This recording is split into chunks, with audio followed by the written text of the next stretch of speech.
Today, I will be showing you how to change to the male rover in Wuthering Waves. First, press the Escape key on your keyboard.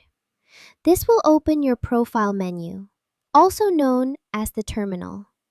Here, you'll be able to see your current rover, including the gender you are using. Next, click on Settings. Inside the Settings menu, click on the wrench icon, which opens the system and account-related options. From there, hover over the Player Settings section.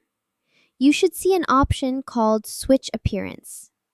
Click on Switch Appearance, and you'll be given the option to change your rover's appearance. To switch to the male rover, simply select the male option. Before confirming, keep in mind that you cannot change the rover's appearance again for 24 hours, so make sure you're happy with your choice before proceeding. Once you're sure, click Confirm, and your rover will be changed to the male version.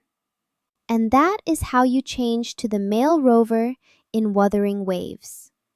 Thank you for watching, and I'll see you in the next tutorial.